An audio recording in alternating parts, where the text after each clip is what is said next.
Buongiorno a tutti. Buongiorno. Buongiorno, benvenuti. Benvenuti a questa iniziativa che nasce a partire dal discorso sullo Stato dell'Unione del presidente von der Leyen, l'ultimo discorso sullo Stato dell'Unione, e che è un'esperienza, la prima maturata che sta maturando la rete dei CDE italiani, che ambisce a creare una serie di eventi, appuntamenti online che sviluppano i temi fondamentali che riguardano appunto lo Stato dell'Unione e soprattutto si interroga sulle prospettive per il futuro dell'Europa, per un mondo migliore. Quest'oggi iniziamo il nostro evento congiunto con l'Università di Udine e io sono dell'Università degli Studi di Catania.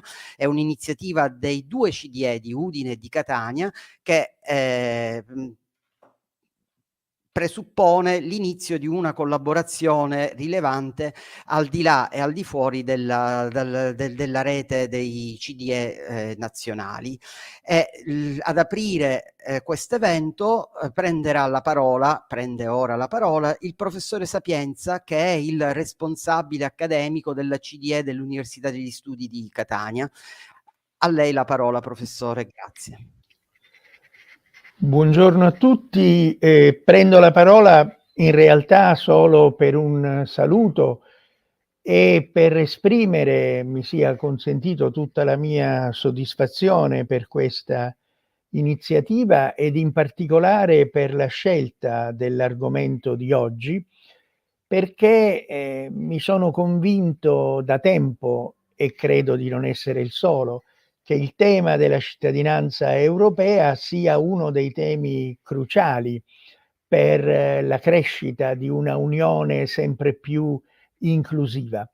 Devo dire la verità, io vedo il tema della cittadinanza europea a partire, diciamo così, dai miei studi sull'uso dell'espressione cittadinanza nel diritto internazionale e anche nel lessico comune. A volte si sente dire essere cittadini del mondo. Ecco, essere cittadini del mondo è una espressione singolare, enfatica, che fa impressione perché normalmente si è cittadini di uno Stato. Cittadini del mondo può significare tante cose, difficilmente si alluderà ad uno status di cittadinanza vero e proprio. Non è così per la cittadinanza europea. L'Unione Europea non è uno Stato, forse lo diventerà, forse no, ma comunque la cittadinanza europea è uno status e quindi da essa scaturiscono diritti e obblighi per i cittadini europei. Ecco, forse non lo si sottolinea mai abbastanza quanto di creatività, quanto di fantasia ci sia stato nell'elaborare la nozione di cittadinanza europea. Una nozione sulla quale occorre continuare a riflettere e sono particolarmente lieto che con queste qualificate collaborazioni dell'Università di Udine e dell'Università di Catania, nella cornice di questa iniziativa comune dei CDE, questa riflessione prosegua e si approfondisca. Auguro dunque a tutti e anche a me stesso buon ascolto e buon lavoro. Arrivederci.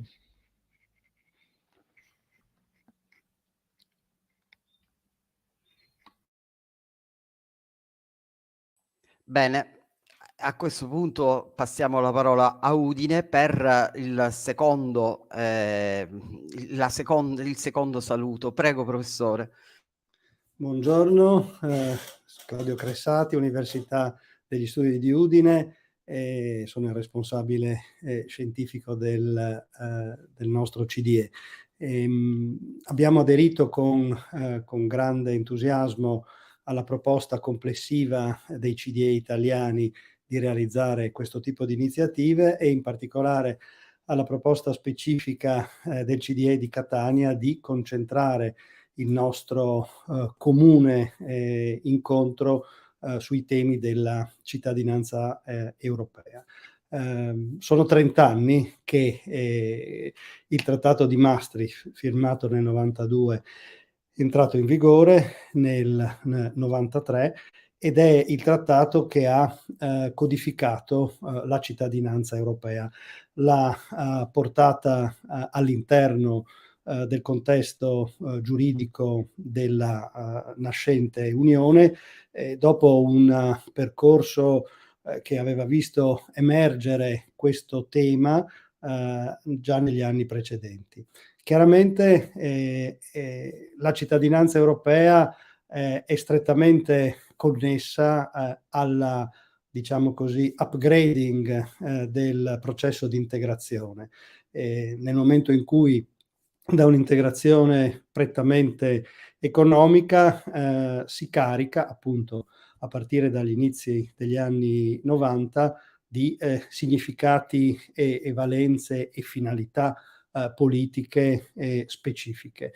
Nel momento in cui, cioè, passando da comunità a unione, si prefigura non solo un grande mercato interno unico, non solo una moneta comune, ma tutta una serie di obiettivi politici che l'Unione vuole darsi. E di conseguenza il fatto che i cittadini degli Stati membri abbiano dei diritti e anche dei doveri in quanto cittadini europei è particolarmente significativo e connesso a questo processo. Sarà l'occasione quella di oggi per approfondire da un lato i contenuti di questa cittadinanza, le sue finalità e anche gli strumenti per consentire a tutti di cogliere appieno le potenzialità che essere cittadini europei dà a tutti noi. Quando siamo e quando ci troviamo all'interno del nostro stato di appartenenza, ma anche e soprattutto quando viviamo, lavoriamo, studiamo, circoliamo liberamente dentro la nostra unione comune. Di conseguenza il collegamento tra cittadinanza e valori è un collegamento particolarmente forte e anche particolarmente significativo in un momento come quello attuale, in cui per le sfide a cui ci troviamo di fronte siamo tutti chiamati a diciamo così, alzare il livello della nostra partecipazione pubblica, in particolare all'Unione Europea, alla nostra patria comune. Grazie e buon lavoro a tutti.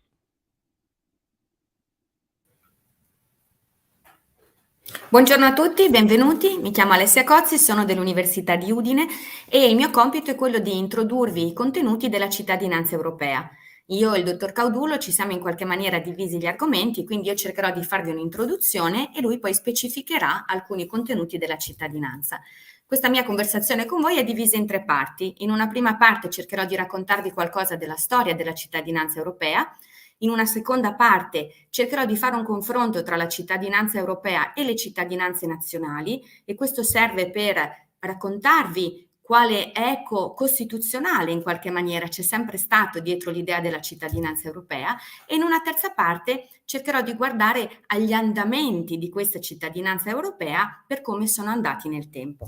Ma iniziamo subito con una piccola, storia. Attualmente, come sapete, la cittadinanza europea si fonda su norme giuridiche scritte e in particolare norme che si trovano sia nei trattati fondativi, i trattati come fonti primarie dell'Unione, sia nella Carta dei diritti fondamentali dell'Unione Europea, che, come sapete, è entrata in vigore con il Trattato di Lisbona il 1° dicembre del 2009.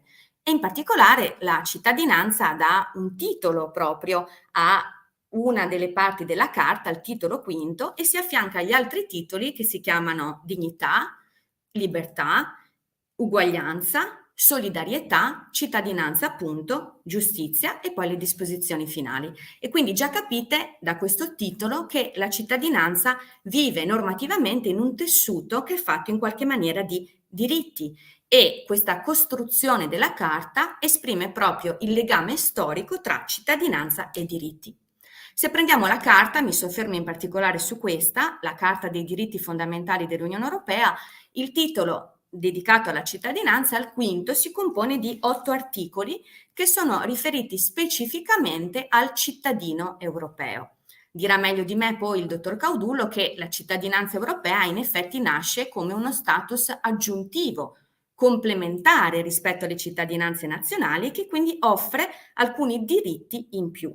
E questi diritti sono il diritto di voto alle elezioni amministrative locali, che in qualche maniera è vissuto, è cresciuto con la libertà di circolazione nell'Unione Europea e ha come cardine la residenza per una migliore integrazione della persona nel luogo in cui è andato a vivere, le elezioni al Parlamento Europeo, che rappresentano invece, se volete, l'anelito, l'aspirazione alla costruzione di un popolo europeo, su cui tornerò più tardi, il diritto ad una buona amministrazione, il diritto all'accesso ai documenti, il mediatore europeo, il diritto di petizione, la libertà di circolazione e soggiorno, che è forse rappresentato il nucleo più pulsante della cittadinanza europea, e la tutela diplomatica e consolare.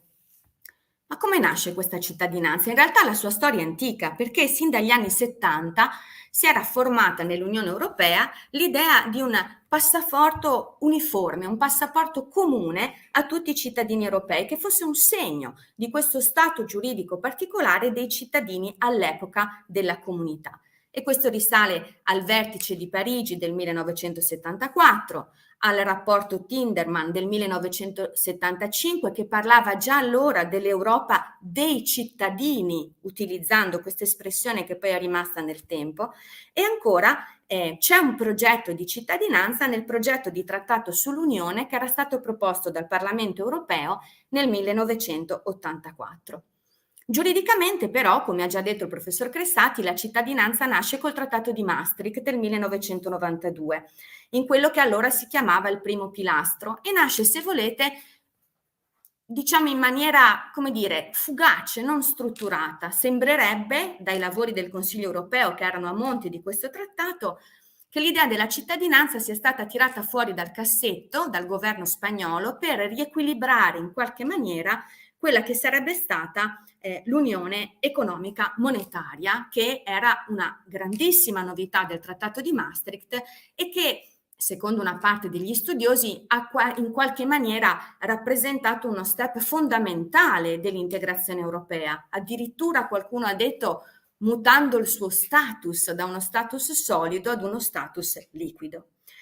Ecco, quindi è con il Trattato di Maastricht che, diciamo, questi risalenti progetti relativi alla cittadinanza si sono trasformati in norme giuridiche. Quella volta, diciamo, la cittadinanza veniva citata nel trattato che istituisce l'Unione Europea tra i suoi obiettivi e veniva materialmente disciplinata all'interno, dicevo, del primo pilastro nel trattato sulla Comunità Europea negli articoli 17 e 22, e nasceva all'epoca, badate bene, con 2 diritti, come dire, che le ruotavano intorno, che erano ritenuti fondamentali, come già dicevo, la libertà di circolazione e soggiorno e il divieto di discriminazione sulla base della nazionalità, divieto di discriminazione e libertà di circolazione, che erano, come dire, la radice, il DNA, il nucleo duro della costruzione europea sin dalla sua origine. A questo punto mi preme farvi vedere come la cittadinanza europea sia nata in qualche maniera in un modo diverso dalle cittadinanze nazionali. In che senso? Se voi prendete una Costituzione nazionale, prendete per esempio la Costituzione italiana, ma così come altre Costituzioni europee, vedrete che dentro, nella Costituzione, non c'è scritto quali diritti spettano al cittadino e non c'è scritto neanche come si diventa cittadini. Perché? Perché la cittadinanza nazionale ha rappresentato in qualche maniera il presupposto implicito per il godimento di tutti i diritti e doveri che sono contenuti nelle Costituzioni nazionali. Quindi i cittadini nazionali, cittadini italiani, sono portatori di tutte le posizioni giuridiche che la Costituzione tutela, senza che lì ci sia scritto come si diventa cittadini italiani. Per la verità, la nostra Costituzione nell'articolo 22 contiene una norma importante che è il retaggio, se volete, della nostra storia e che dice che nessuno può essere privato per motivi politici della cittadinanza, così come del nome e della capacità giuridica. E a questo punto vorrei con voi ripercorrere in brevissime parole come è nata la cittadinanza nazionale e che senso aveva, e questo ragionamento mi serve per raccontarvi come anche dietro la cittadinanza europea ci sia un eco, diciamo, costituzionale, un retaggio delle tradizioni degli stati che compongono l'Unione Europea che si è in qualche maniera trasferito a livello europeo. Le cittadinanze nazionali nascono con la Rivoluzione francese e diciamo subito che l'essere cittadino è l'elemento di rottura, la novità rispetto all'essere suddito, quindi subordinato, che era caratteristica tipica dell'Ancien Régime. E quindi la cittadinanza ha due significati con la Rivoluzione francese. Da una parte rappresenta l'origine stessa del potere e quindi è legata ai diritti politici e alla legittimazione degli organi democratici, per cui tutti i cittadini hanno diritto di eleggere i propri rappresentanti in un sistema appunto in cui gli organi sono organi rappresentativi ed anche di essere eletti. E questa è una prima grande matrice delle cittadinanze nazionali, il legame quindi con i diritti politici e con la democraticità degli organi elettivi che, vedete bene, l'ho già accennato prima, si è trasferito, si è traslato nell'aspirazione della cittadinanza europea ad essere espressione in qualche maniera di un demos, si potrebbe dire, cioè di un popolo europeo, proprio perché tutti partecipano alle elezioni a suffragio universale e diretto del Parlamento europeo come organo rappresentativo dei cittadini dell'Unione. E poi alla cittadinanza, a partire dalla Rivoluzione francese, appartengono un'altra serie, diciamo in qualche maniera, di prerogative. In particolare al cittadino appartengono diritti e doveri nei confronti dell'organizzazione politica. E questi diritti non sono soltanto i diritti politici di cui vi ho parlato prima, ma sono anche i diritti civili. Pensate al diritto di proprietà, al divieto di arresti arbitrari, alla libertà di riunione, alla libertà di associazione e sono anche i diritti sociali, quelli che presuppongono un'organizzazione. Pensate al diritto alla salute, al diritto all'istruzione e ancora spettano al cittadino, ricadono sul cittadino i cosiddetti doveri, per esempio il dovere di fedeltà alla patria, nell'attuale nostro sistema il dovere di pagare le tasse.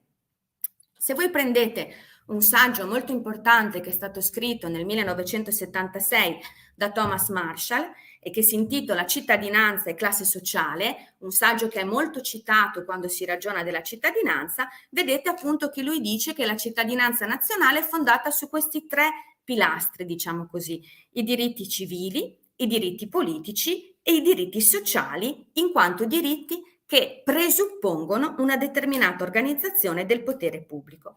Quindi in qualche maniera, se guardate bene, la cittadinanza nazionale ha sempre espresso il cordone ombelicale, il legame, come dire, il legame sin dalla nascita che esiste tra la persona e le istituzioni.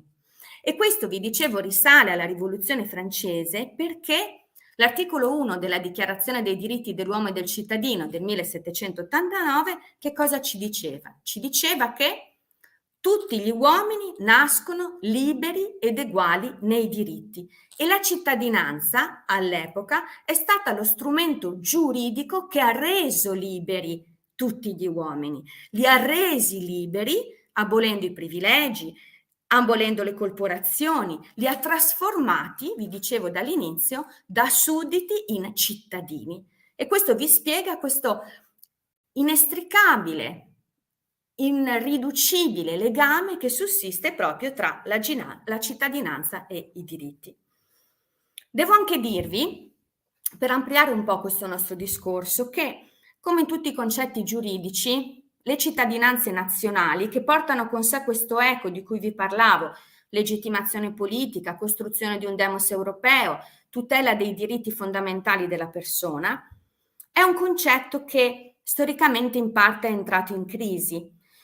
Ed è entrato in crisi perché, come tutti i concetti giuridici, sto parlando ancora della cittadinanza nazionale, i concetti giuridici hanno una doppia capacità. Hanno la capacità di far emergere, qualificare dei fatti che sono giuridicamente rilevanti per il diritto classifica e quindi, come dire, mette in evidenza, sottolinea ciò che è rilevante per l'ordinamento, e d'altra parte però hanno anche una capacità escludente, perché ciò che non è compreso in quella classificazione resta fuori, quindi resta invisibile per le norme giuridiche. E questo un po' è stato anche il destino della cittadinanza. Solo per farvi un esempio, se voi prendete l'articolo 3 della Costituzione italiana, che riguarda il principio di eguaglianza, quest'articolo 3 si apre così: tutti i cittadini hanno pari dignità sociale e sono uguali davanti alla legge, senza discriminazioni fondate sulla razza, sul sesso, la religione, eccetera, eccetera. Ma questo tutti i cittadini, dicevo, tutti i cittadini hanno pari dignità sociale, davvero è un'espressione che può essere rivolta solo ai cittadini?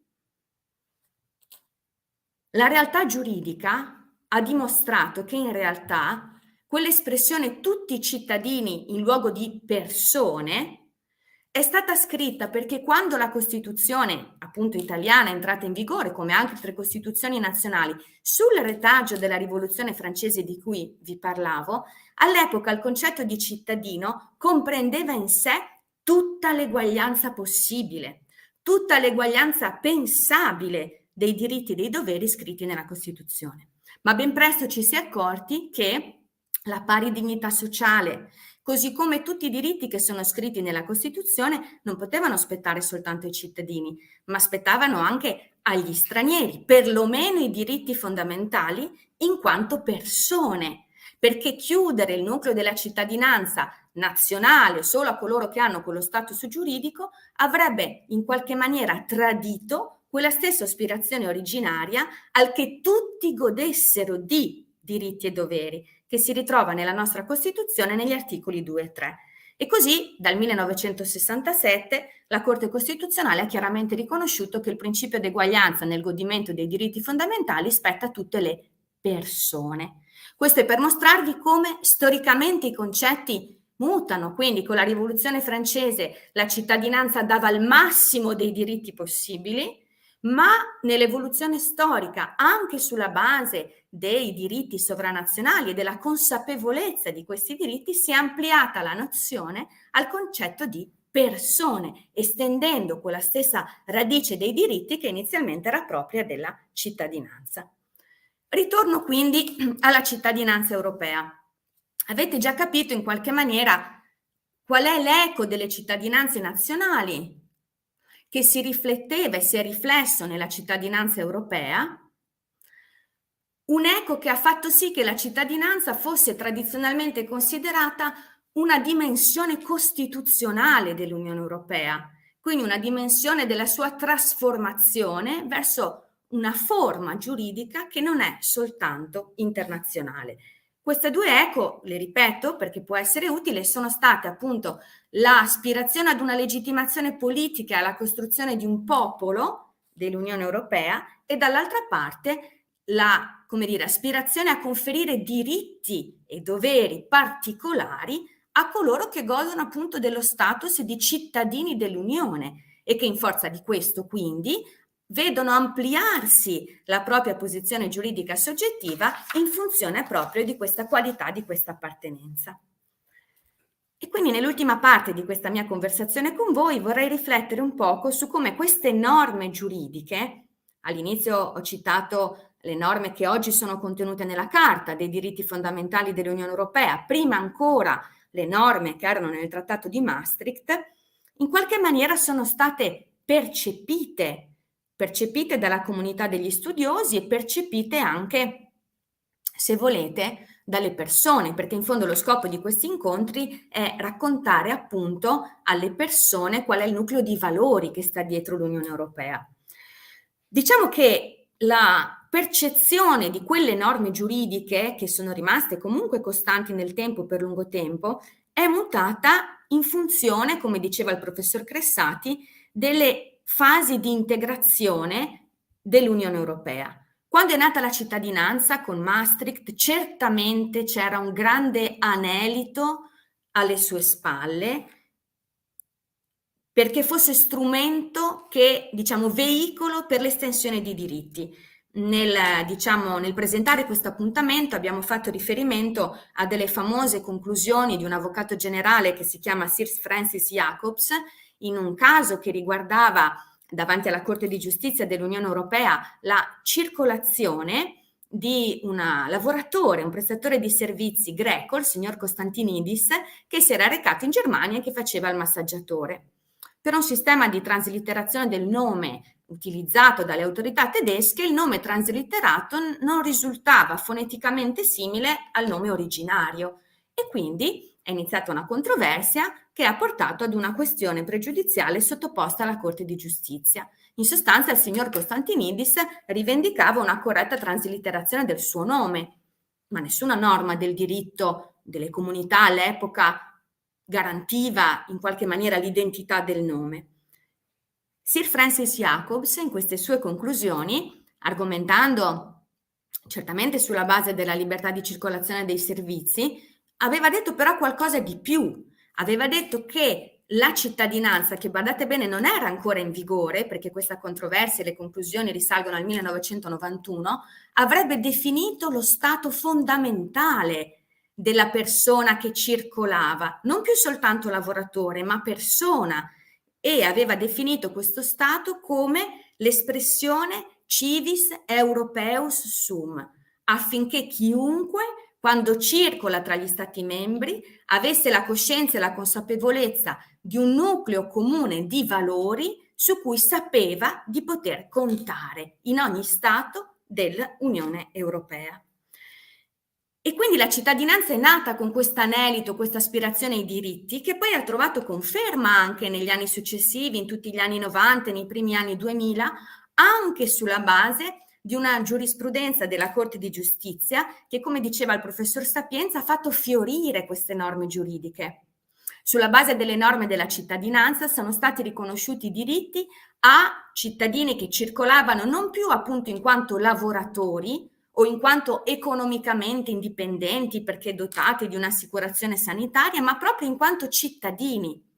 Penso a delle sentenze molto famose come la sentenza Baumbast, la sentenza Chen, tutte sentenze che avevano a che fare anche con il fatto di proteggere i bambini, pensate all'evoluzione appunto del concetto di cittadinanza dove poteva arrivare, bambini cittadini europei dai quali nasceva per la loro protezione il diritto dei genitori, benché non rispettassero esattamente le direttive in materia di circolazione, di risiedere in quello Stato membro e quindi di poter incardinare lì la propria vita personale e familiare. Quindi questa è stata, se volete, l'epoca del grande sogno della cittadinanza europea, costruita, vi dicevo, e alimentata molto dalla dottrina, dagli studiosi, e questo sogno in qualche maniera si è, come dire, è arrivato fino al punto del trattato che voleva istituire una Costituzione per l'Europa. Siamo intorno al 2003.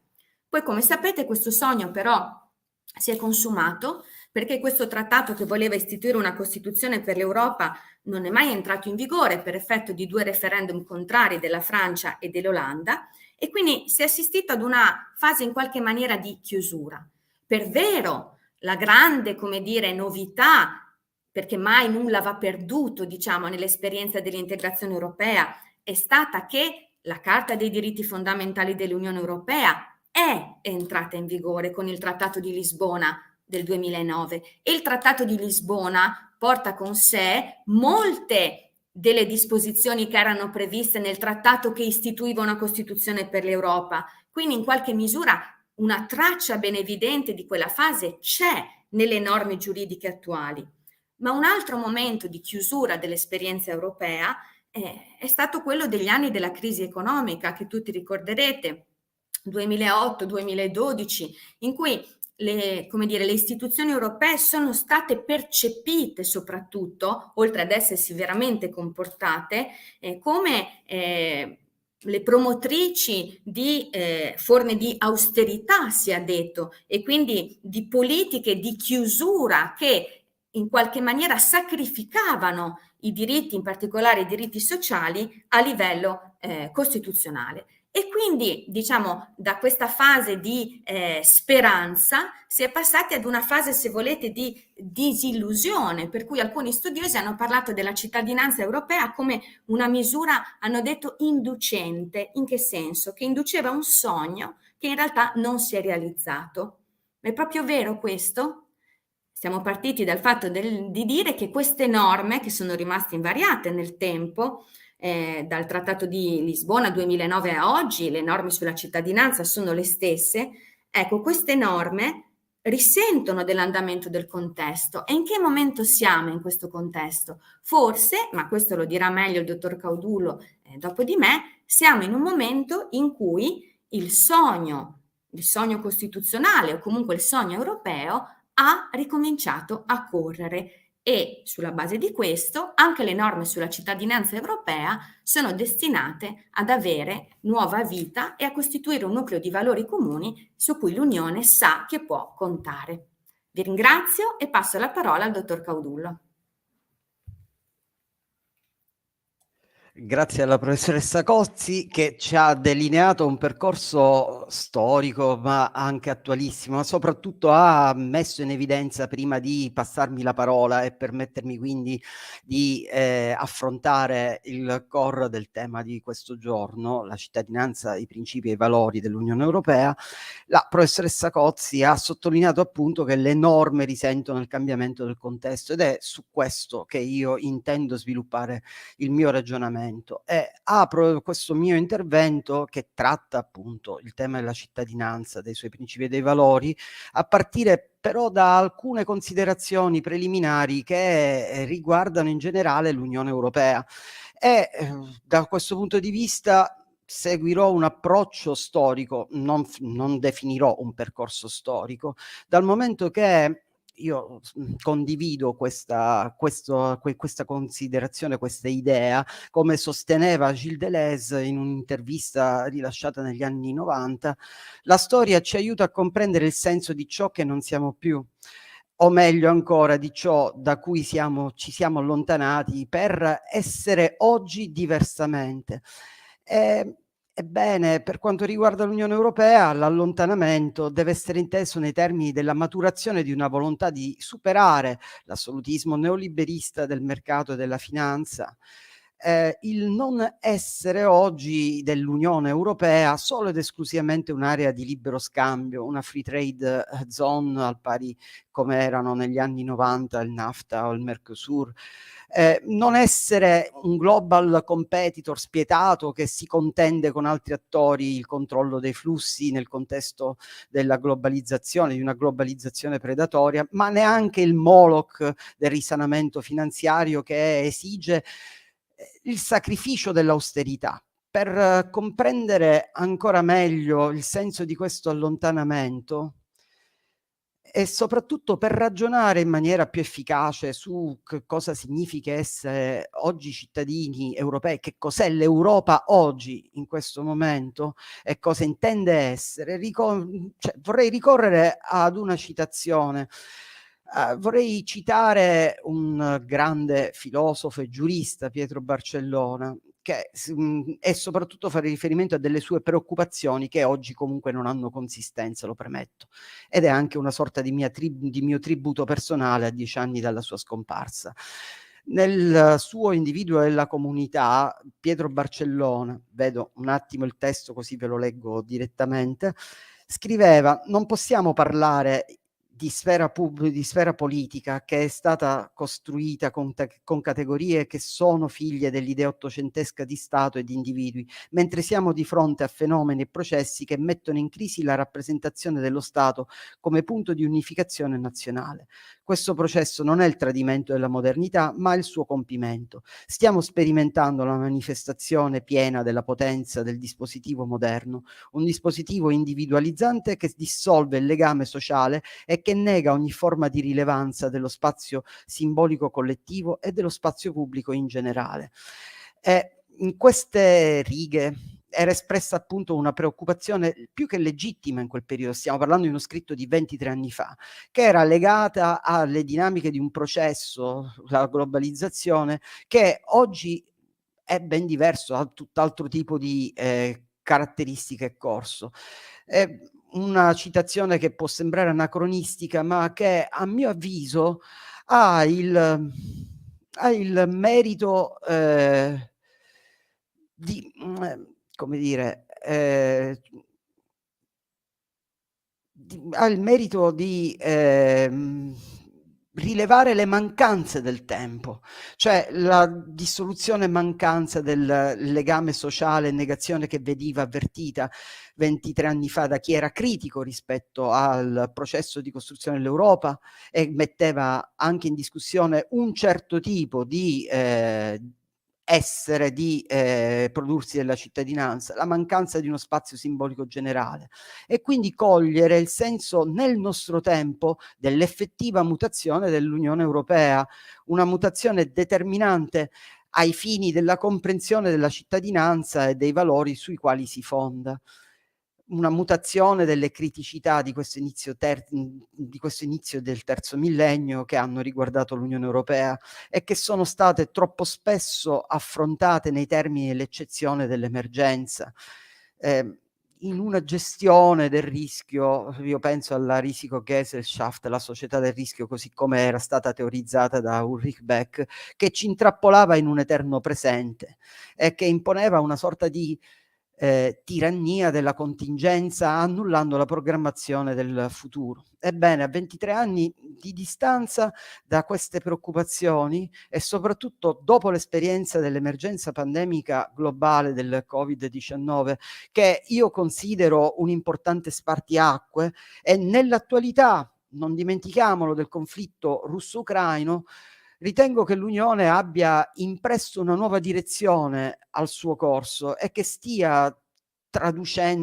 stia traducendo questa nuova direzione in una ben precisa assunzione di responsabilità che ha delle conseguenze importanti ai sensi della realizzazione di un legame sociale che è stato sempre messo in discussione, almeno a livello europeo, della ridefinizione dello spazio simbolico e di quello pubblico dell'Unione Europea. Conseguenze che, per quanto riguarda lo status della cittadinanza europea, si traducono nell'acquisizione di un altro senso e valore, così come anche in una maggiore partecipazione alla progettazione del futuro dell'Europa come futuro dei suoi cittadini e delle generazioni a venire. Sta prendendo forma e in tal senso si stanno rilevando determinanti delle priorità, le priorità dell'Unione Europea stabilite dalla Commissione Europea, che intendono appunto dare un nuovo corso definendo un modello di società e di spazio europeo che offra ai cittadini protezione, libertà, inclusione sociale, economica, ma anche inclusione digitale, oltre che un risanamento, un intervento importante per quanto riguarda il contesto ambientale, la sostenibilità dello spazio nel quale viviamo e una maggiore qualità verde, impatto climatico zero e così via. E sta prendendo forma anche quindi un ruolo responsabile dell'Unione Europea sulla scena mondiale, scusatemi, che vede appunto l'Unione Europea promuoversi e promuovere i suoi interessi, ma soprattutto i propri valori, attuando una politica estera di vicinato che è ben diversa dagli interessi economici, dall'esclusività degli scambi ineguali che mirano a curare degli interessi economici, ma che intende di fatto favorire la pace, la stabilità, la democrazia e i diritti umani a livello mondiale. Ora, superato questa introduzione di tipo generale, che comunque mette in evidenza il fatto che la cittadinanza oggi deve essere intesa, la cittadinanza europea, in un'accezione ben diversa rispetto a 30, 20 anni fa, ma anche rispetto a pochi anni fa. Vorrei introdurre alcuni aspetti della cittadinanza europea. La professoressa Cozzi ha ha chiarito il percorso di costruzione della cittadinanza europea, inquadrandola anche all'interno dell'evoluzione delle dinamiche di trasformazione e di mutamento delle cittadinanze nazionali. Tutti noi sappiamo che la cittadinanza europea è stata istituita a Maastricht a seguito dell'adozione del Trattato di Maastricht nel 92. Il Trattato dell'Unione Europea, sancendo il passaggio della comunità all'Unione Europea ai fini del rafforzamento di tale nuovo soggetto, oltre che introdurre il nuovo corso, si parla quasi sempre solo di questo, ma non è solo questo, della moneta unica, l'euro, ha attribuito rilevanza al perseguimento dell'obiettivo di garantire e tutelare all'interno del proprio spazio gli interessi e i diritti di tutti i cittadini degli Stati membri. E la base giuridica della cittadinanza europea, come ha evidenziato la professoressa Cozzi, non ha subito variazioni nel tempo. Come è noto, si basa ancora oggi sugli articoli 2, 3, 7 dal 9 al 12 del Trattato sull'Unione Europea, gli articoli dal 18 al 25 del Trattato sul funzionamento dell'Unione Europea e sugli articoli 39, dal 39 al 46 della Carta dei diritti fondamentali dell'Unione Europea.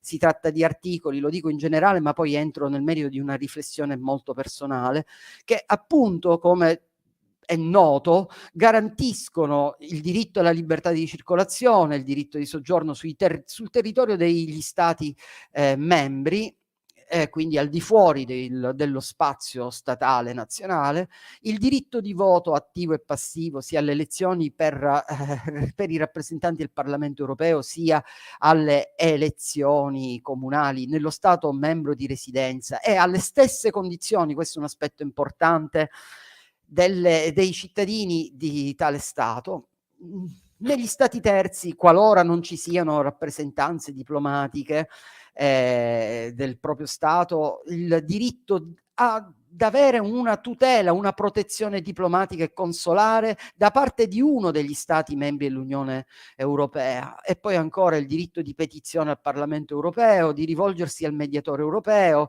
il diritto di scrivere alle istituzioni e agli organi dell'Unione Europea, e in questo caso relazionandosi in una delle lingue ufficiali degli Stati membri, non solo esclusivamente in inglese.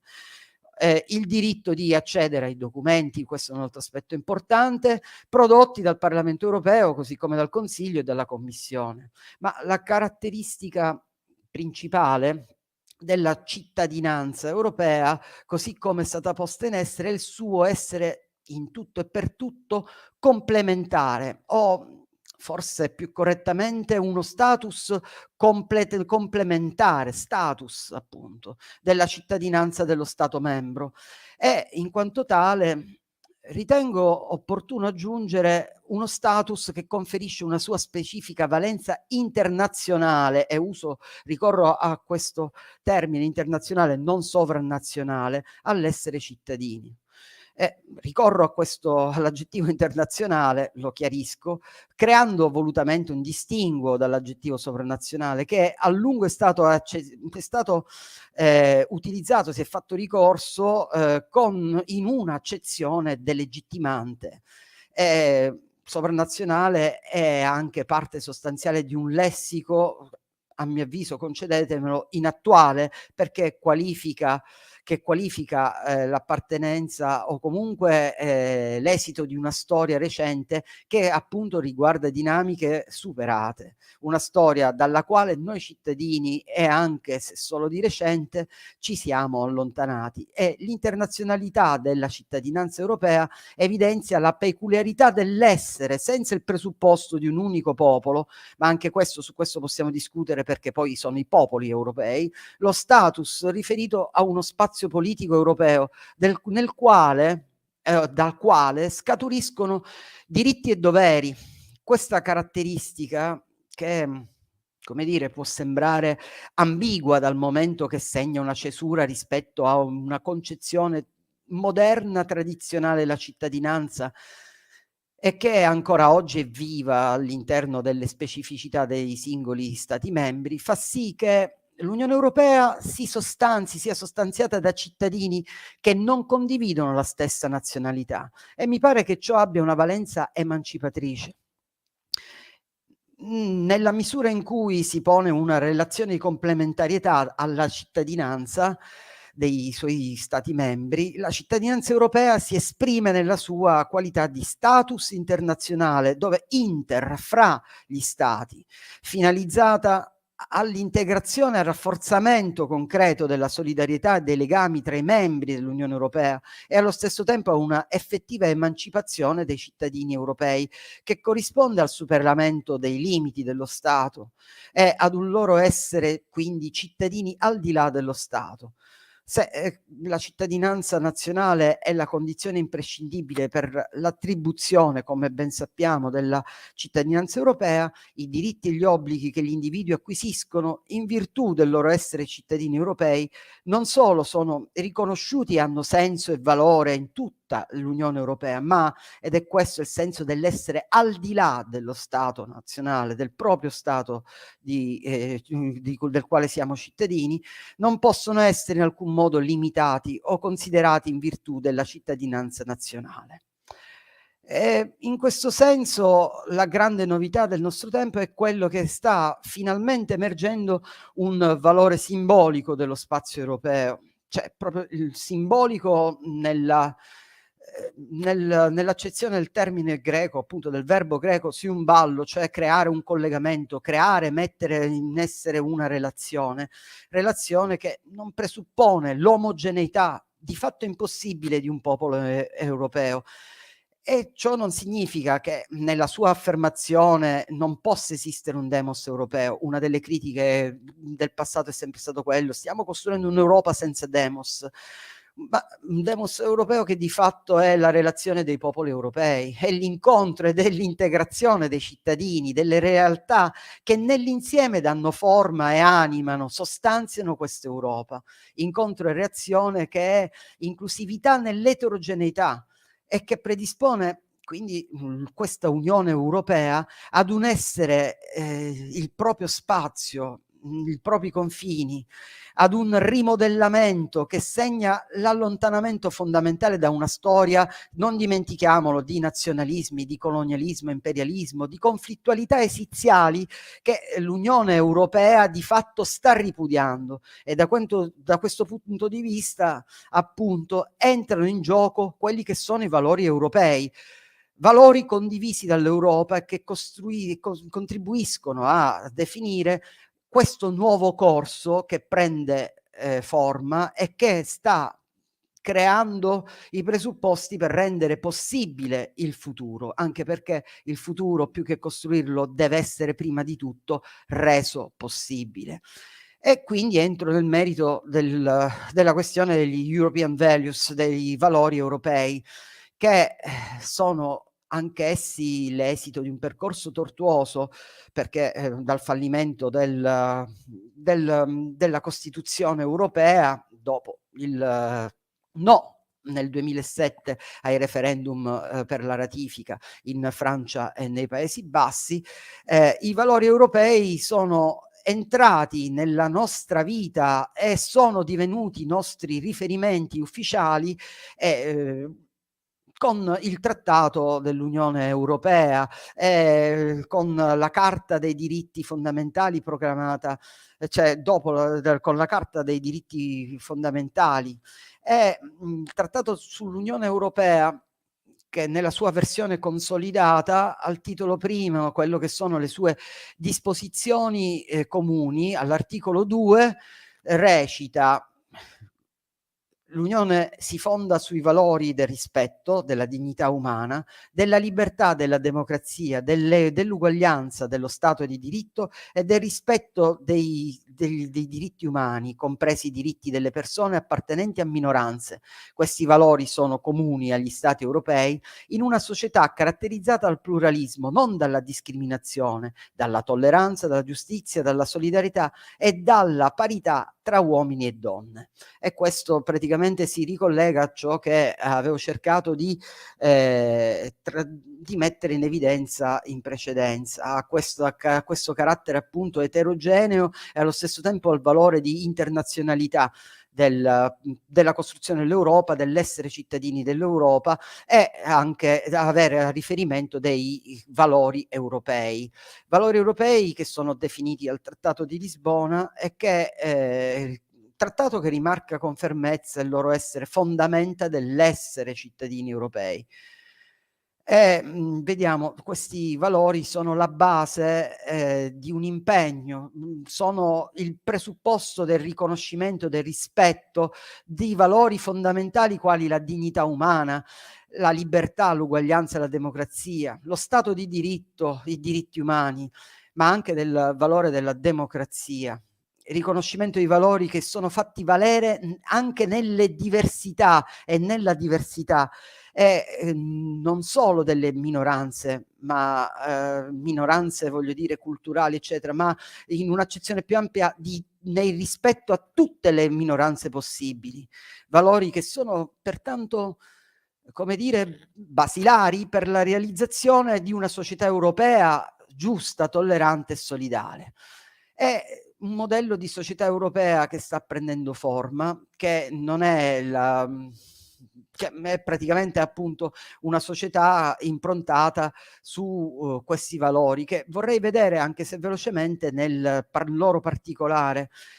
La dignità umana, che è stata spesso criticata perché è un principio, un concetto astratto, quello di dignità umana. In realtà la dignità umana è un valore inviolabile e deve essere rispettata e tutelata perché è la base di tutti i diritti fondamentali. Ma poi la libertà che non è solo da intendere nei termini della libertà di movimento, la possibilità di muoverci liberamente all'interno dell'area, dello spazio dell'Unione Europea, tra uno Stato membro e l'altro. La libertà conferisce ai cittadini europei un diritto non solo di circolazione soggiornale, ma anche offre la libertà di esprimere una libertà individuale, cioè di farsi rispettare per ciò che riguarda la vita, la propria vita, la vita delle persone, la vita privata, ma la libertà anche di pensiero, di espressione, di informazione. Cioè la libertà di professare un credo, il proprio credo religioso e di non essere discriminato né per questo motivo, ma allo stesso tempo anche la libertà di genere, la libertà di manifestarsi liberamente come individui. E le libertà individuali sono tutte tutelate dalla Carta dei diritti fondamentali dell'Unione Europea.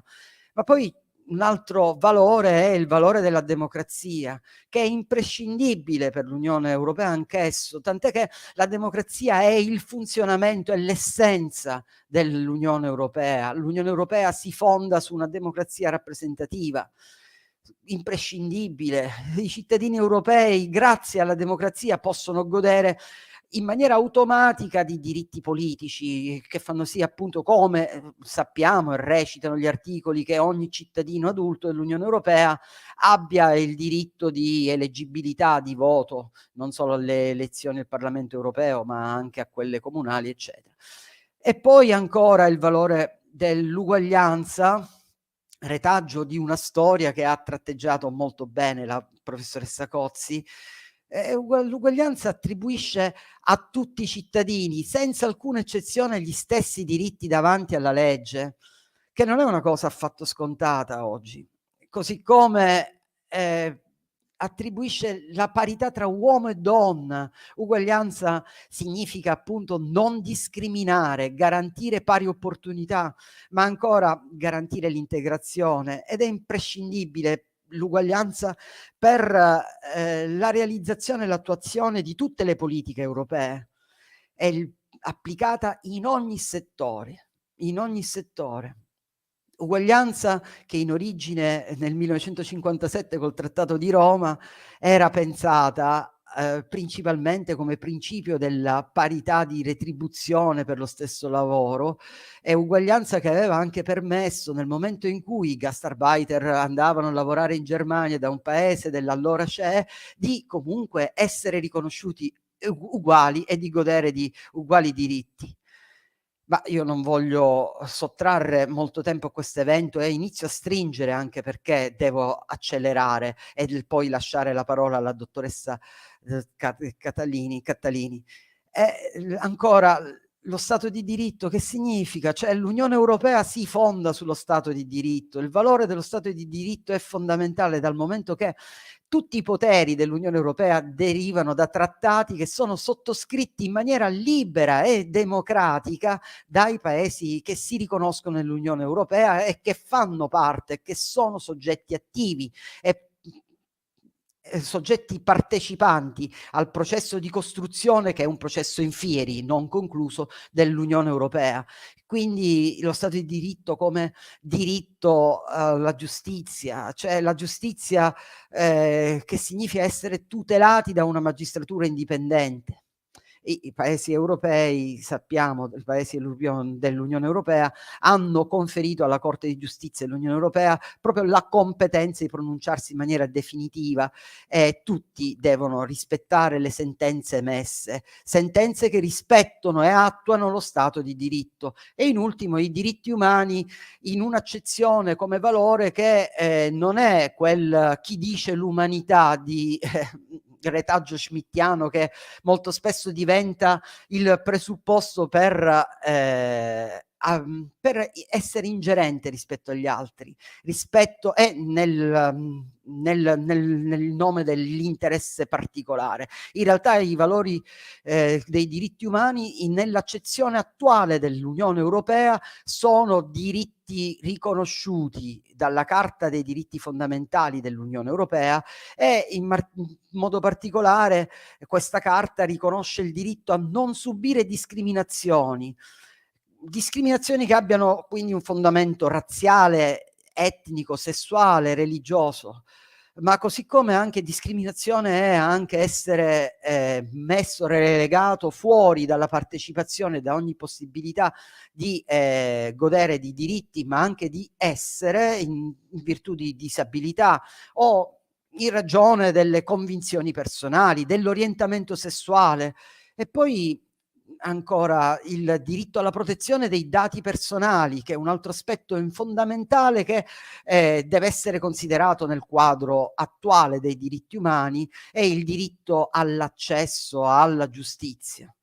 Ecco, io vado a concludere, sono molto veloce anche perché esigenze di tempo me lo impongono, ma vorrei anche fare un ultimo collegamento.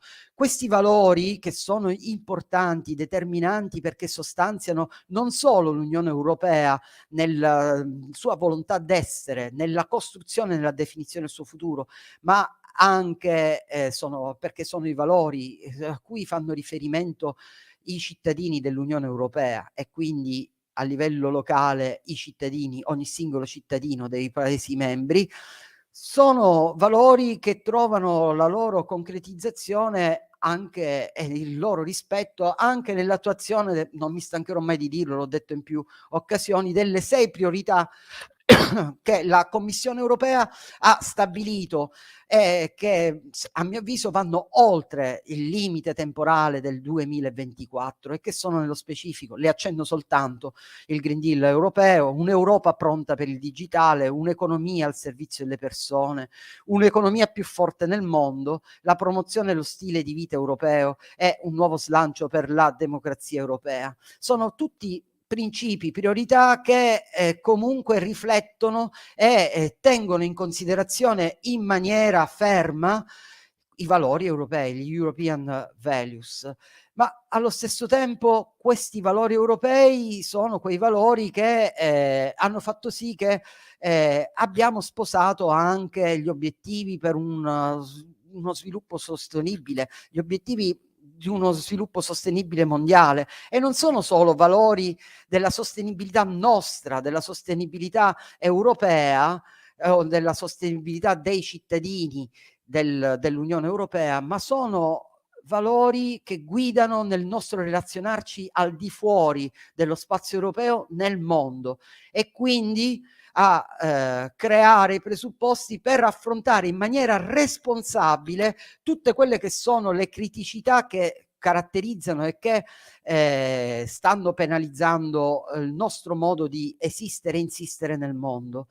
Ecco, io mi fermerei qui e concludo con questo il mio intervento, sperando di aver apportato qualche elemento di spunto nella riflessione su valori e cittadinanza europea, e passo la parola alla mia collega, la referente documentalista del Centro di Documentazione Europea dell'Università di Udine, Daniela Cattalini. Grazie a tutti e grazie Daniela per l'aspetto tecnico fondamentale che tu introdurrai.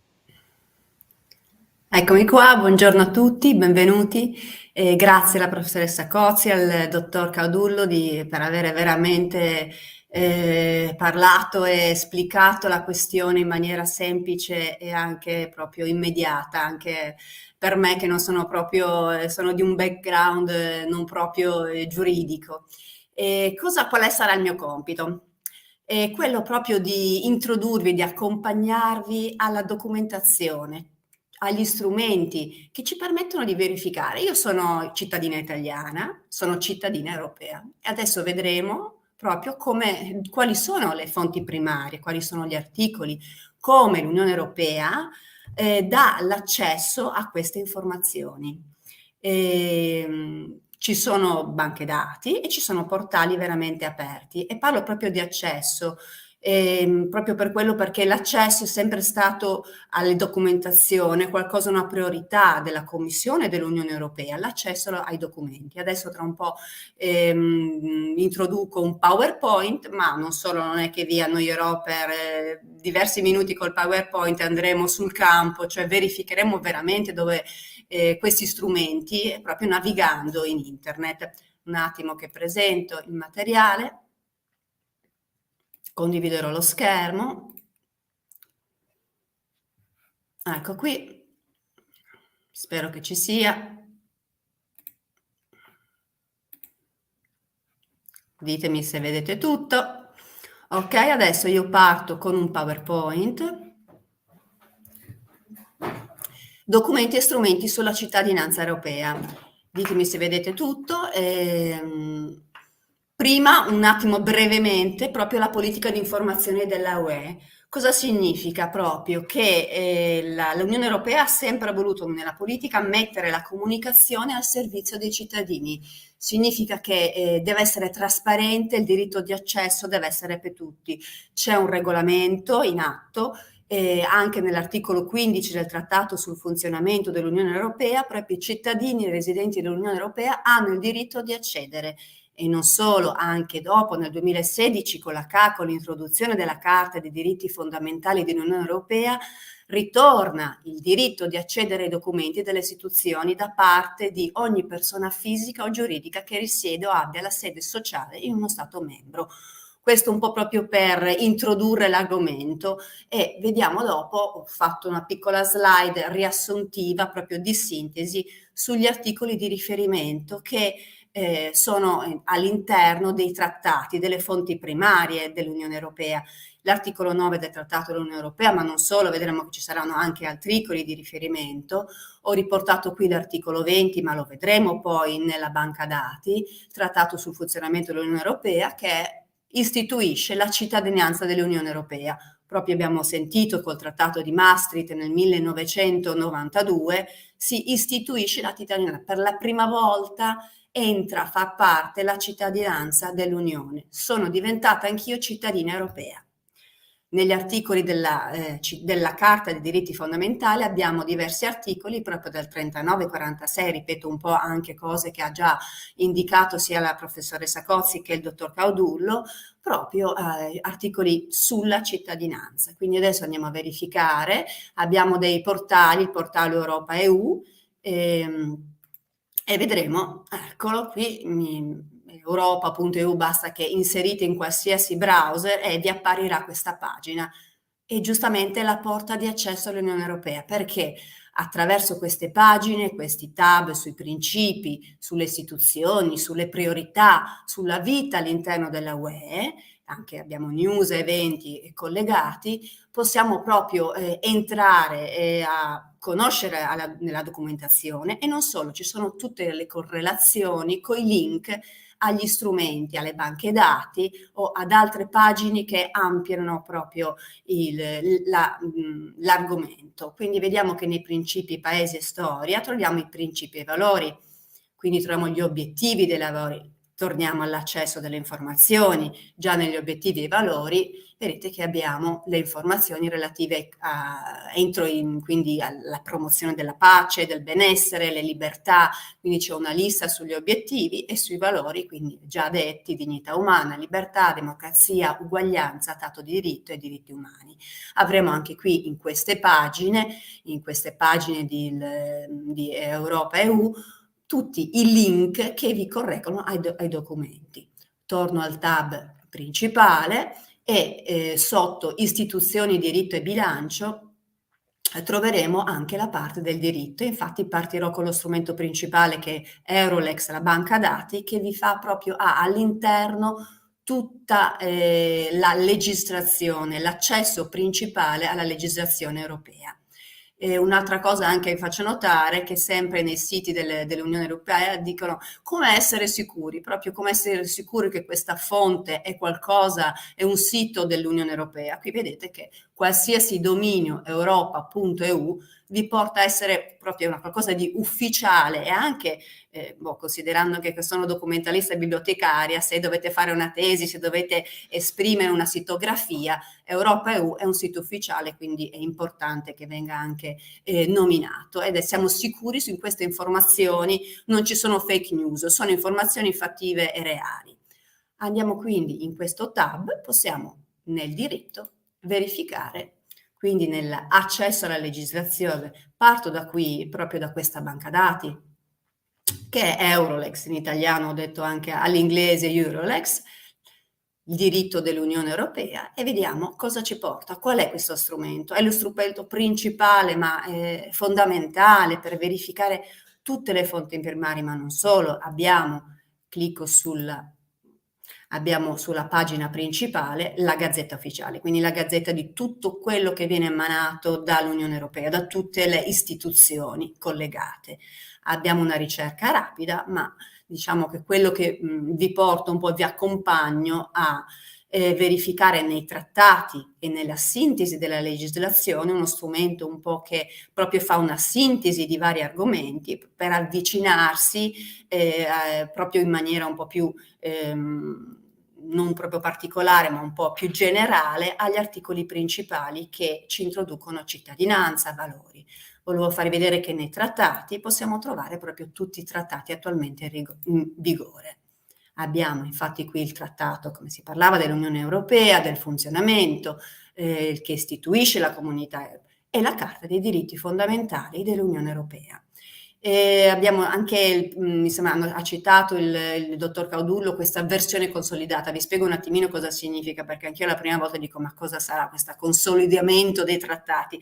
È semplicemente uno strumento che permette di combinare un atto iniziale a tutte le sue successive modifiche, aggiornamenti, quindi fa sì che per l'utente, per la persona che guarda il trattato, che legge, riesce a identificare sia la parte iniziale, quindi anche un po' gli articoli oramai passati degli anni precedenti, alla versione più aggiornata, quindi per quello viene chiamato consolidata. Vediamo che già nel Trattato dell'Unione Europea, l'abbiamo citato, Trattato del funzionamento, possiamo qui visualizzare per articoli. Vedete che si pongono proprio i singoli articoli, possiamo verificare esempi. Abbiamo detto che l'articolo 2, l'articolo 3, 7, dal 9 al 12 tratta di cittadinanza e anche valori europei. Ecco, qui semplicemente vi porta vedete che abbiamo a disposizione tutte le 24 lingue possibili, quindi in questo caso è già in italiano perché avevo già settato, configurato la lingua italiana, ma possiamo semplicemente anche cambiare lingua e verificare in altre lingue dell'Unione Europea. In questo caso è anche in formati di solito diversi, HTML, PDF, oppure quello che è stato pubblicato sulla Gazzetta Ufficiale. Ecco, l'articolo 2, come diceva, si fonda sui valori e il rispetto della dignità umana, della libertà e non vado avanti, abbiamo già individuato. Possiamo tornare indietro e verificare anche, per esempio, gli altri articoli. Ma io diciamo che qui semplicemente avete visto che potete accedere direttamente proprio articolo per articolo o a tutto il trattato completamente delle fonti primarie proprio vigente rispetto all'Unione Europea. Torno indietro per farvi vedere questo strumento che si chiama sintesi della legislazione, che permette, secondo me, proprio a chi forse non è vicino al diritto, alla giurisprudenza, di capire un po', un attimino, più semplicemente gli articoli fondamentali. Nella sintesi sono raggruppate proprio 32 settori tematici, tra i quali, vediamo un po', abbiamo giustizia e libertà e diritti umani, un po' quelli rispetto all'argomento in questione di questa mattina, di questo evento. In giustizia e libertà posso trovare, diciamo, una scheda di sintesi rispetto alla cittadinanza dell'Unione. Anche i diritti, adesso in questo caso clicchiamo su cittadinanza e vediamo che abbiamo una scheda di sintesi proprio rispetto agli articoli un po' più principali, l'articolo 20 e l'articolo 9. Abbiamo il link che va direttamente all'articolo, lo scopo degli articoli e i punti chiave. Vedete che sempre abbiamo i link di correlazioni ad altri documenti che vi esplicano in maniera più ampia rispetto a queste, al diritto della non discriminazione, del viaggiare e stabilire la propria residenza, e cito solo i primi per non dilungarmi, o anche porto l'attenzione proprio del mediatore europeo, che è una figura che è vicina al cittadino nei casi proprio di denunciare, di denuncia, di cattiva amministrazione da parte di qualsiasi istituzione dell'UE. Abbiamo infatti il contesto, le maggiori informazioni, vi porta al sito web dell'Europa e i documenti principali. Adesso ormai avete capito che questi sono gli articoli principali. Vado all'articolo 20, che non abbiamo visto prima, sempre mi riporta un po' a tutta la documentazione e dove all'articolo 20 qui troviamo, è istituita una cittadinanza dell'Unione, è cittadino dell'Unione chiunque abbia la cittadinanza di uno Stato membro. La cittadinanza dell'Unione si aggiunge alla cittadinanza nazionale e non la sostituisce. Quindi abbiamo qui tutti veramente l'articolo principale relativo alla cittadinanza. Ritroveremo poi anche nella Carta dei diritti fondamentali dell'Unione Europea anche altri articoli che comprendono proprio il diritto di circolare, il diritto di voto, il diritto di godere proprio della cittadinanza, della tutela dell'autorità e il diritto di presentare anche le petizioni al Parlamento europeo.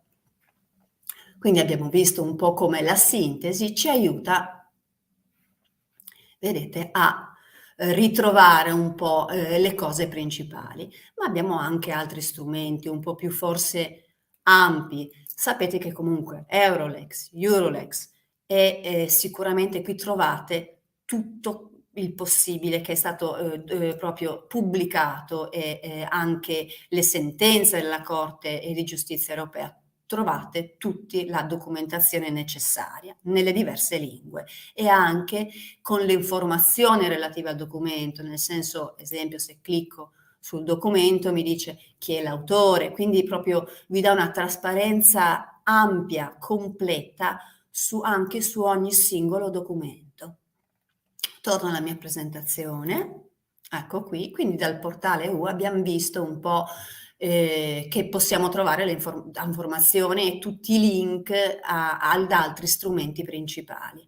Ma non solo, diciamo che l'Unione Europea vi dà accesso a tanti strumenti alla fin fine, individuare quello più completo. Diciamo, io suggerisco, ho trovato che le note tematiche del Parlamento europeo, quindi si trovano sul sito del Parlamento europeo proprio delle note un po' come la sintesi, ma un po' più ampie, adesso andiamo a verificare, che vi propongono più ampiamente l'argomento. Vedete che nelle note tematiche abbiamo qualcosa riferito ai cittadini, diritti fondamentali, sicurezza e giustizia.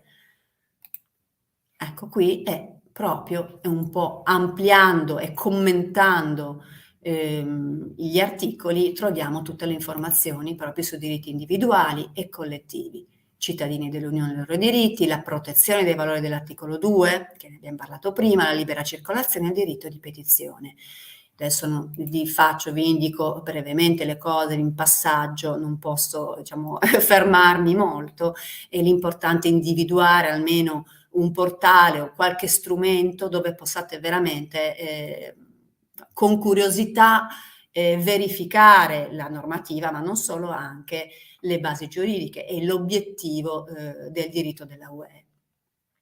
Ecco, qui abbiamo proprio un po' più ampiamente rispetto alla sintesi che troviamo, questo aiuto che troviamo in Eurolex, nella banca dati Eurolex, qualcosa in più se qualcuno vuole proprio interessarsi all'argomento e ampliare un po' tutto il contenuto rispetto all'articolo 20, eccolo qui, l'ambito di applicazione. Si parlava dell'iniziativa dei cittadini europei, proprio che anche i cittadini possono quindi anche nell'articolo 11 prevede proprio un diritto dove possono proporre proprio della parte alla Commissione europea una proposta di legge proposta su qualche argomento di interesse ai cittadini. Il ruolo del Parlamento troviamo veramente tutte le informazioni, non solo cliccando. Vedete che se clicco, parlavo dell'iniziativa, posso andare nel sito principale e verificare come il cittadino si può attivare. Ecco qua le varie tappe. Faccio vedere brevemente proprio come registrare l'iniziativa, opportuno valutare alcuni importanti propri aspetti pratici, tutte le tappe affinché il cittadino può far valere proprio le sue idee e intraprendere questa azione. Torniamo alle slide.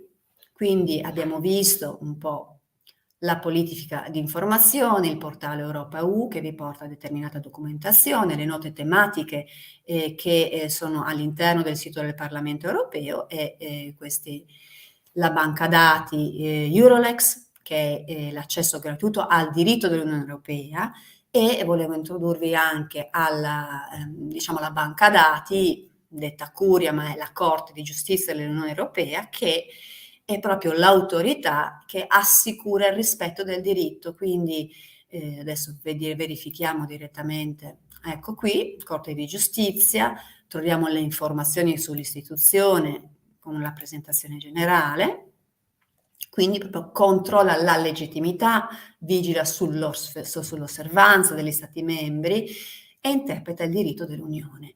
Abbiamo tutte le informazioni sull'istituzione e una banca dati correlata proprio alle sentenze, a cosa succede, a cosa avviene alla Corte di Giustizia, e poi tutte le sentenze saranno pubblicate sulla Gazzetta Ufficiale, sull'Official Journal. Andiamo a verificare ad esempio la Corte di Giustizia. Qui possiamo proprio verificare, ci sono le cause, le sentenze o il nome delle parti, o cercare anche per materia, non so, cittadinanza europea, possiamo verificare tutte le varie sentenze affrontate dalla Corte di Giustizia e vediamo esempi. Vi faccio solo vedere, le cause hanno un numero e un riferimento all'anno, oppure anche, non so, attraverso il nome delle parti ci sono alcune cause un po' più note, tanto per verificare come cerco, ecco qui, e mi pone proprio la sentenza di riferimento rispetto a questo caso, che si trattava proprio di cittadinanza dell'Unione Europea. Abbiamo la sentenza, quindi possiamo vedere, vedete che si attiva anche la barra delle lingue, delle 24 lingue, e il fatto che è stato pubblicato in Eurolex, cioè nella Gazzetta Ufficiale. Quindi io cliccando posso proprio verificare, devo scegliere, scusate, la lingua, se la trovo, eccola qua. Ecco la sentenza della Corte, 12 marzo, 8 della causa, tutta la parte proprio della Corte. Troverò, ovviamente la sentenza sarà pubblicata poi dopo. Quindi abbiamo visto, torno alle mie slide, come gli strumenti sono accessibili a tutti e anche semplicemente ti portano alle informazioni necessarie se un cittadino vuole documentarsi. Altri portali, cito solo il portale della CEDU, della Corte Europea dei Diritti dell'Uomo, e invece andremo a visitare questo sito dell'Agenzia Europea per i diritti umani. Adesso vediamo se parte, oppure, scusate, non trovo il link. Allora andiamo semplicemente Agenzia Europea per i diritti umani, posso cercare direttamente, quindi in una pagina agenzia, così faccio vedere semplicemente in un browser, non delle entrate, europea, ecco qua, vedete che il sito è sempre europa.eu, agenzia, eccola qua, agenzia dell'Unione. Cosa fa? In sintesi fornisce proprio consulenza legata alla Carta dei diritti fondamentali. Il sito FRA, eccola qui, abbiamo proprio promuovere e proteggere i diritti fondamentali della UE. Troviamo qui, ma come troviamo anche in Eurolex, la Carta dei diritti. Abbiamo detto proprio che il titolo quinto, cittadinanza, dal 39 al 46, questi articoli, troviamo, clicco sull'articolo 39, proprio l'articolo è tutta la parte delle spiegazioni rispetto all'articolo, la giurisprudenza, il diritto della UE e diciamo le correlazioni a questo articolo importantissimo. Quindi la Carta dei diritti proprio riporta degli articoli specifici sulla cittadinanza, come il diritto di voto, il diritto di LGBT, e vediamo che torniamo indietro. Verifichiamo in caso anche l'articolo 40, vedete che anche qui ripartiamo al diritto d'accesso ai documenti, quello che avevo un po' indicato prima. Ecco qui il diritto di voto, così tanto per introdurvi alle varie proprio strumenti, anche portali che vi offre l'Unione Europea. Torno quindi abbiamo visto anche l'Agenzia Europea. Abbiamo anche altri portali, vi direte, ma quante? In effetti ci sono molti strumenti che vi dà. Abbiamo un portale europeo per la giustizia elettronica, anche qui clicco velocemente e farvi vedere solo la pagina iniziale, e anche questo portale vi aiuta un po' verso il diritto di famiglia e altre cose legate sempre comunque alla mediazione, legate sia alla cittadinanza ovviamente che ai valori dell'Unione Europea. Passiamo anche a verificare, cioè, ad altri siti. Io ho anche un altro portale che vi aiuta proprio, consigli ai cittadini, è sempre legato un po' all'ambito familiare e ai problemi legati proprio alla cittadinanza. Non posso non citare il sito delle pubblicazioni UE. Nel sito troviamo tutte le pubblicazioni della UE, abbiamo nella ricerca avanzata, nella ricerca semplice possiamo inserire gli argomenti.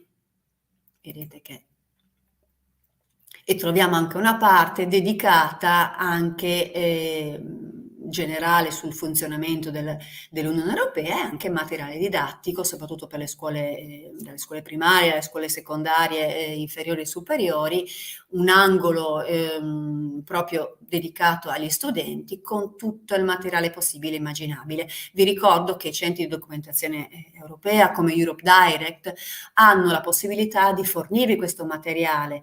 Tutte le pubblicazioni sono in PDF nel sito delle pubblicazioni, ma non solo, abbiamo anche la possibilità di ordinare la parte cartacea. Qui anche in sede ho delle documentazioni sia per le scuole sia anche generali sull'Unione Europea e sul funzionamento della stessa.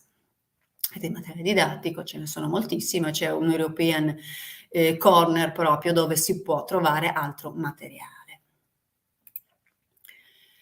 Allora, iniziative, abbiamo parlato dei cittadini europei e diciamo termino con questo portale che è molto a livello visivo e molto simpatico. Quindi cosa fa l'Europa per me? Vediamo che nella mia regione, nella mia vita può, vedete con questa visualizzazione grafica un po' accattivante, vedete c'è anche la parte relativa a di quello che parliamo, ai diritti, al futuro, alla sicurezza, e vediamo proprio che man mano che io scorro posso scegliere determinate cose vicino anche ai diritti, eccoli qua i miei diritti, tutti gli articoli, ecco qua. E cliccando posso verificare in queste notizie relative.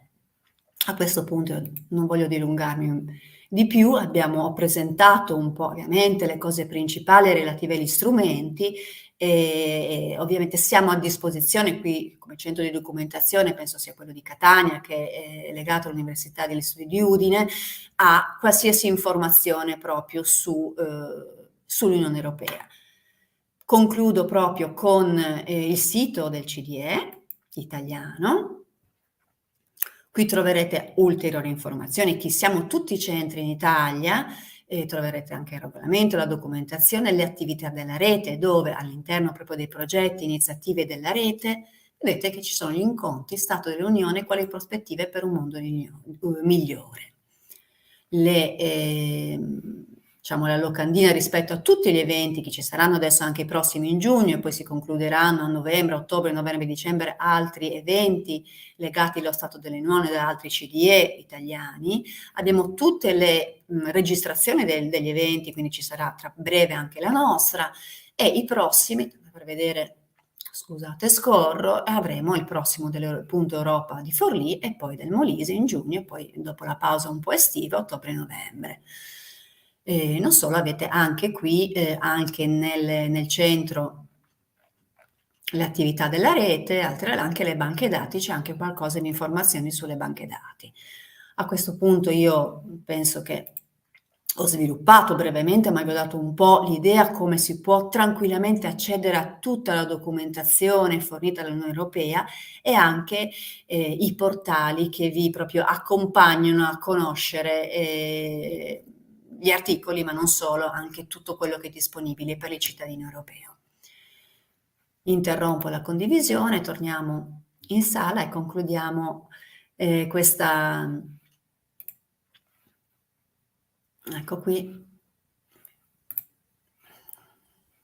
Bene, grazie Daniela, grazie dottoressa Cattalini, anche perché ha introdotto degli strumenti fondamentali, non utili, ma fondamentali, indispensabili per poter partecipare, non solo per potersi documentare. E anche questo è un diritto fondamentale che riguarda tutti i cittadini dell'Unione Europea.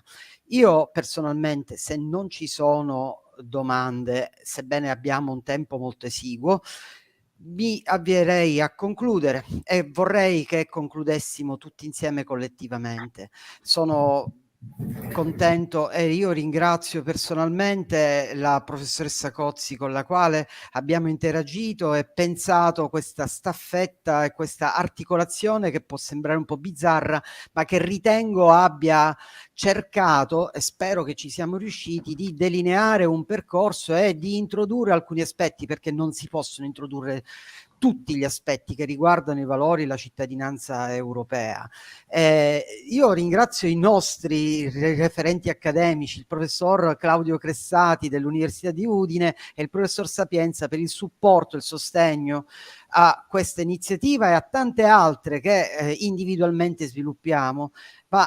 E poi passo la parola agli altri per i saluti, come è giusto e come è opportuno. Ringrazio anche la rappresentanza della Commissione europea in Italia che ha incentivato la promozione di questo ciclo di incontri a tema appunto su lo Stato dell'Unione. Basta, per me è tutto. La parola la passerei volentieri al professor Cressati. Intanto io mi congedo e grazie a tutti quelli che hanno partecipato, sperando appunto che possa aver creato qualche curiosità e i presupposti magari per continuare questo discorso in altre sedi e in contesti diversi. Grazie ancora. Grazie a tutti. Grazie a tutti, anche da parte mia, i colleghi di Udine, di Catania. Penso sia stato un incontro molto interessante che ha fornito spunti, informazioni concrete, diciamo uno strumento di riflessione e di lavoro per tutti. Grazie ancora.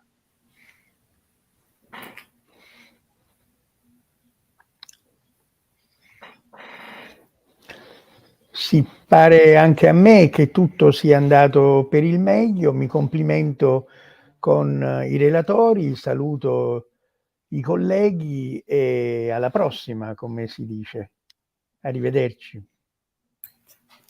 Arrivederci a tutti, siate curiosi, Arrivederci. andate sui portali. Arrivederci.